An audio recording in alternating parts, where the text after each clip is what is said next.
as we were saying earlier, is E3. There's all kinds of E3 stuff happening. Blink-182 obviously being the biggest announcement. Is Travis Barker's not with them, right? No, Travis is. I thought Tom DeLonge's not. Yeah, that's the one. Whatever. But Tom DeLonge fucking sucks. Yeah. Can we all just agree on that? What? No? Yeah. Ugh. Angels and Airwaves. The founder and leader of Blink-182 does Mark not suck. Hoppus. I will never say that the founder he sucks. in my mind. Mark Hoppus plays second fiddle to Tom. We all know it. We all know it. Well, who replaced Tom DeLonge in the band then? Matt Skiba from Alkaline Trio. Ew. Really? Which is like, if 15-year-old me, fucking stoked. Yeah. Well, enough about bands that were relevant 15 years ago. What do you mean? They're playing today. Let's talk about video games. Yeah, I was going to say, with E3 coming, you know, I think we already made like some predictions, things like that. I was talking to Eric before the show today, though. I've been seeing a lot of articles or just sentiments roughly centered around like hype, because there's always a lot of hype around E3. Yeah. And something that I've been seeing going around lately is articles talking about stop being hyped. Stop getting so excited about these games. Or like, you know, end your hype. Like, don't give in to hype. And I was telling Eric, I disagree with that statement in that wording. Because I feel like people are quick to go like, fucking, don't be fucking hyped. But like, hype, to me, that's just another way of wording stop being excited.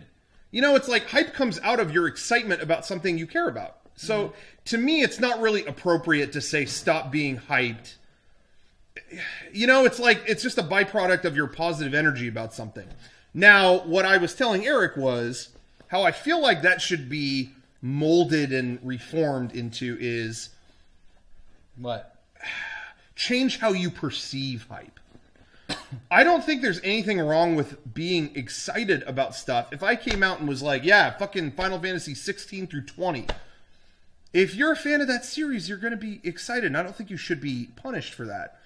However, there are people who go through a phase of, you know, I hated that game because it was overhyped.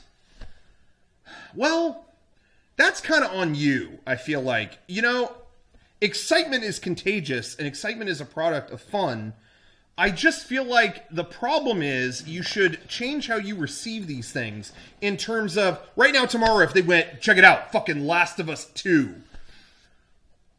Well, if you love the first one, you're going to be excited, but it's just, don't let that be the end-all be-all, you know? It's one thing to be excited, but I just look at everything like, could also be a piece of shit. Okay. And when I get, you know, like the new Star Wars came out. Yeah. Was that the greatest film of all time? No. I had a great time because I placed it right here. I experienced all of the hype around that movie, but when it came into theaters, it was like, this sucking does not really, you know what I mean? It like does not really affect the other stuff that I like, and it doesn't, you know what I mean? It's like, I know what you mean. place it right here. I think it's wrong to say don't be hyped. I think it's more a matter of how do you perceive it. When everything you enjoy or when everything you consume sucks because it's been overhyped, then I feel like that's a matter of filtering that in a way.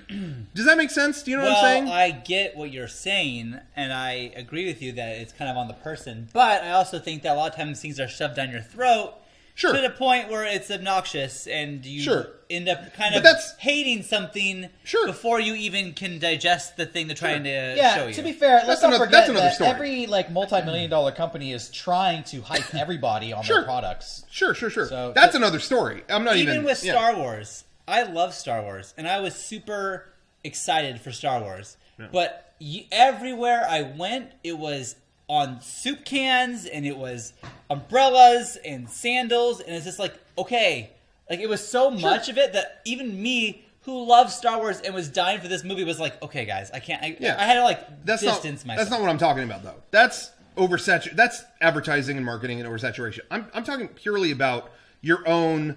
I'm purely talking about these articles I'm reading that are don't get excited for stuff.